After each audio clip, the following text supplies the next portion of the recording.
Job 14. Man who is born of a woman is few of days and full of trouble. He comes out like a flower and withers.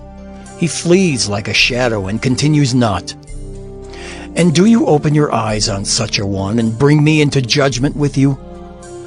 Who can bring a clean thing out of an unclean? There is not one. Since his days are determined, and the number of his months is with you, and you have appointed his limits that he cannot pass, look away from him and leave him alone, that he may enjoy like a hired hand his day. For there is hope for a tree if it be cut down, that it will sprout again, and that its shoots will not cease.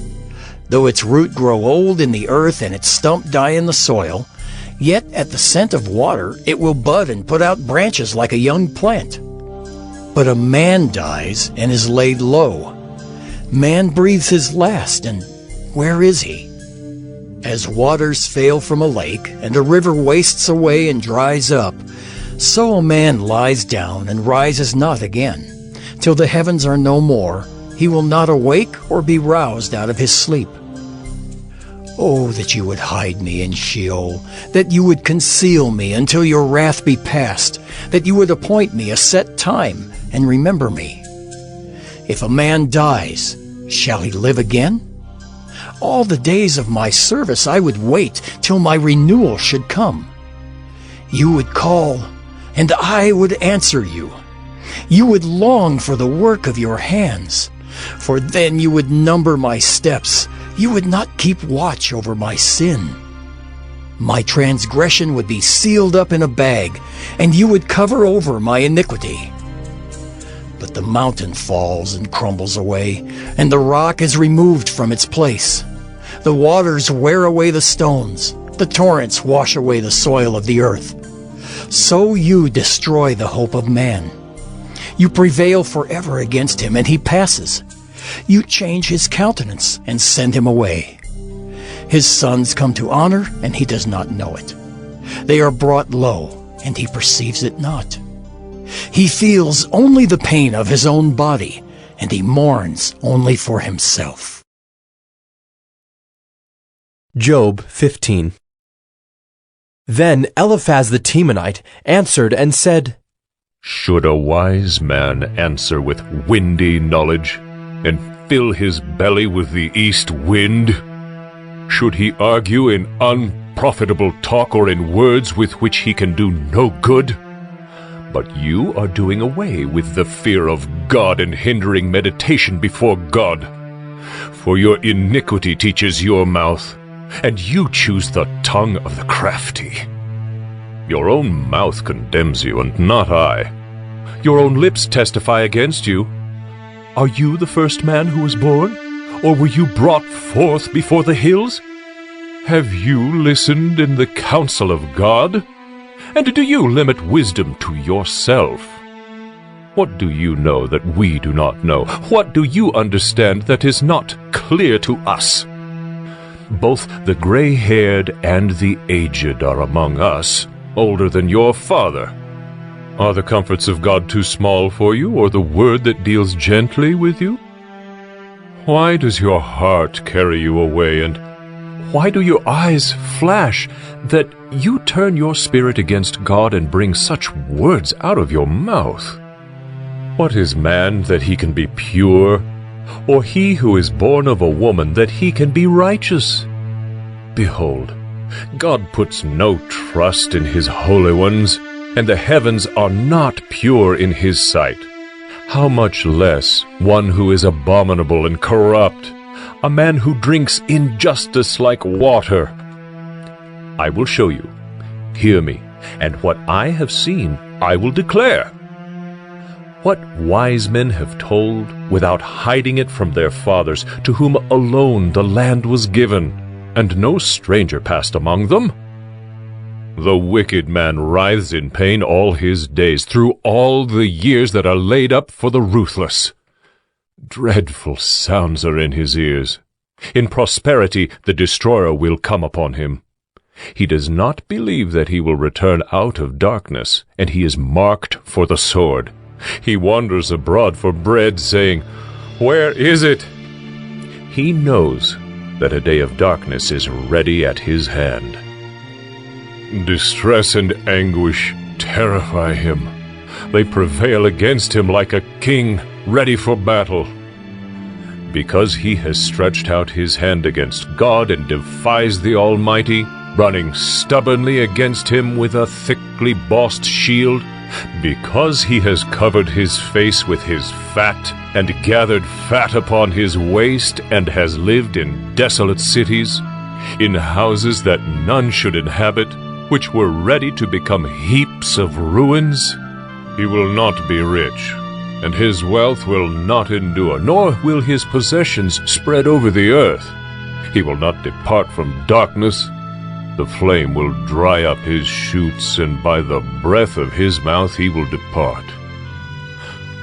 Let him not trust in emptiness, deceiving himself. For emptiness will be his payment. It will be paid in full before his time, and his branch will not be green. He will shake off his unripe grape like the vine, and cast off his blossom like the olive tree.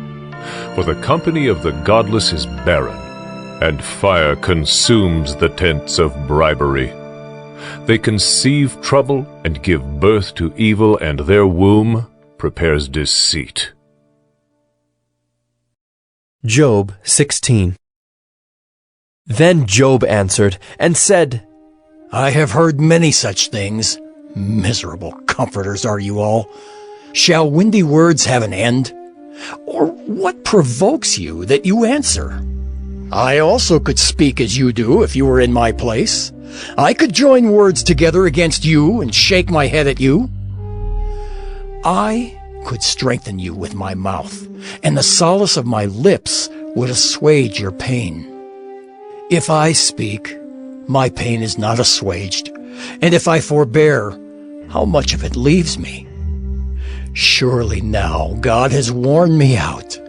He has made desolate all my company. And he has shriveled me up, which is a witness against me, and my leanness has risen up against me. It testifies to my face. He has torn me in his wrath and hated me. He has gnashed his teeth at me. My adversary sharpens his eyes against me. Men have gaped at me with their mouth. They have struck me insolently on the cheek. They mass themselves together against me. God gives me up to the ungodly and casts me into the hands of the wicked. I was at ease, and he broke me apart. He seized me by the neck and dashed me to pieces. He set me up as his target. His archers surround me. He slashes open my kidneys and does not spare. He pours out my gall on the ground. He breaks me with breach upon breach. He runs upon me like a warrior. I have sewed sackcloth upon my skin and have laid my strength in the dust. My face is red with weeping, and on my eyelids is deep darkness, although there is no violence in my hands, and my prayer is pure. O earth, cover not my blood, and let my cry find no resting place. Even now, behold, my witness is in heaven, and he who testifies for me is on high. My friends scorn me. My eye pours out tears to God, that he would argue the case of a man with God, as a son of man does with his neighbor. For when a few years have come, I shall go the way from which I shall not return. Job 17. My spirit is broken. My days are extinct. The graveyard is ready for me. Surely there are mockers about me, and my eye dwells on their provocation. Lay down a pledge for me with yourself. Who is there who will put up security for me? Since you have closed their hearts to understanding, therefore you will not let them triumph. He who informs against his friends to get a share of their property, the eyes of his children will fail. He has made me a byword of the peoples, and I am one before whom men spit. My eye has grown dim from vexation, and all my members are like a shadow. The upright are appalled at this, and the innocent stirs himself up against the godless. Yet the righteous holds to his way, and he who has clean hands grows stronger and stronger. But you, come on again, all of you, and I shall not find a wise man among you. My days are past, my plans are broken off, the desires of my heart. They make night into day. The light, they say, is near to the darkness. If I hope for Sheol as my house, if I make my bed in darkness, if I say to the pit, you are my father, and to the worm, my mother or my sister, where then is my hope? Who will see my hope? Will it go down to the bars of Sheol? Shall we descend together into the dust? Job 18. Then Bildad the Shuhite answered and said, How long will you hunt for words? Consider, and then we will speak. Why are we counted as cattle? Why are we stupid in your sight? You who tear yourself in your anger, shall the earth be forsaken for you? Or the rock be removed out of its place? Indeed, the light of the wicked is put out, and the flame of his fire does not shine. The light is dark in his tent, and his lamp above him is put out. His strong steps are shortened, and his own schemes throw him down. For he is cast into a net by his own feet, and he walks on its mesh. A trap seizes him by the heel, a snare lays hold of him. A rope is hidden for him in the ground, a trap for him in the path. Terrors frighten him on every side, and chase him at his heels. His strength is famished, and calamity is ready for his stumbling. It consumes the parts of his skin. The firstborn of death consumes his limbs. He is torn from the tent in which he trusted, and is brought to the king of terrors. In his tent dwells that which is none of his. Sulfur is scattered over his habitation. His roots dry up beneath, and his branches wither above. His memory perishes from the earth, and he has no name in the street. He is thrust from light into darkness and driven out of the world. He has no posterity or progeny among his people, and no survivor where he used to live. They of the west are appalled at his day, and horror seizes them of the east. Surely such are the dwellings of the unrighteous, such is the place of him who knows not God. Job 19. Then Job answered and said, How long will you torment me and break me in pieces with words? These 10 times you have cast reproach upon me. Are you not ashamed to wrong me? And even if it be true that I have erred, my error remains with myself. If indeed you magnify yourselves against me and make my disgrace an argument against me, know then that God has put me in the wrong and closed his net about me. Behold, I cry out violence, but I am not answered. I call for help, but there is no justice. He has walled up my way so that I cannot pass, and he has set darkness upon my paths. He has stripped from me my glory and taken the crown from my head. He breaks me down on every side, and I am gone, and my hope has he pulled up like a tree. He has kindled his wrath against me and counts me as his adversary. His troops come on together. They have cast up their siege ramp against me and encamp around my tent. He has put my brothers far from me, and those who knew me are wholly estranged from me. My relatives have failed me. My close friends have forgotten me. The guests in my house and my maidservants count me as a stranger. I have become a foreigner in their eyes. I call to my servant, but he gives me no answer. I must plead with him with my mouth for mercy. My breath is strange to my wife, and I am a stench to the children of my own mother. Even young children despise me. When I rise, they talk against me. All my intimate friends abhor me, and those whom I loved have turned against me. My bones stick to my skin and to my flesh, and I have escaped by the skin of my teeth. Have mercy on me. Have mercy on me, O you, my friends, for the hand of God has touched me. Why do you, like God, pursue me? Why are you not satisfied with my flesh? Oh, that my words were written. Oh, that they were inscribed in a book. Oh, that with an iron pen and lead they were engraved in the rock forever. For I know that my Redeemer lives, and at the last he will stand upon the earth.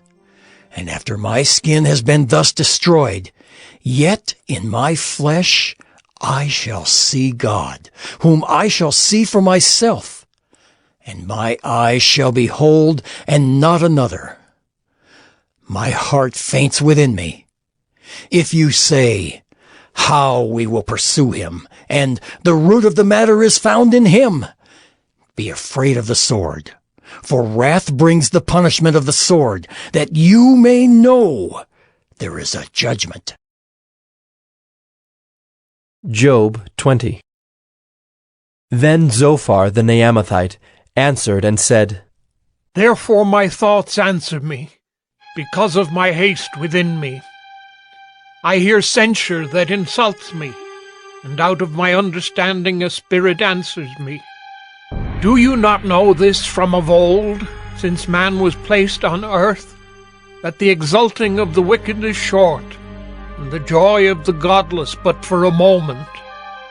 Though his height mount up to the heavens, and his head reach to the clouds, he will perish forever like his own dung. Those who have seen him will say, Where is he? He will fly away like a dream and not be found. He will be chased away like a vision of the night. The eye that saw him will see him no more, nor will his place any more behold him. His children will seek the favor of the poor, and his hands will give back his wealth. His bones are full of his youthful vigor, but it will lie down with him in the dust. Though evil is sweet in his mouth, though he hides it under his tongue, though he is loath to let it go and holds it in his mouth, yet his food is turned in his stomach. It is the venom of cobras within him. He swallows down riches and vomits them up again. God casts them out of his belly. He would suck the poison of cobras. The tongue of a viper will kill him. He will not look upon the rivers, the streams flowing with honey and curds. He will give back the fruit of his toil and will not swallow it down. From the profit of his trading he will get no enjoyment, for he has crushed and abandoned the poor. He has seized a house that he did not build. Because he knew no contentment in his belly, he will not let anything in which he delights escape him. There was nothing left after he had eaten. Therefore his prosperity will not endure. In the fullness of his sufficiency he will be in distress. The hand of everyone in misery will come against him.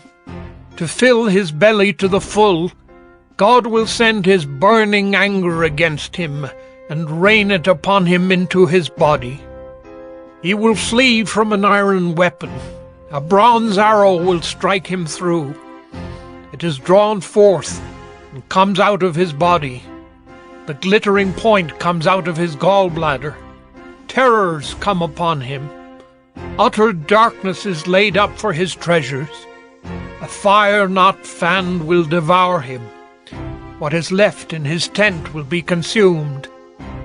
The heavens will reveal his iniquity, and the earth will rise up against him. The possessions of his house will be carried away, dragged off in the day of God's wrath.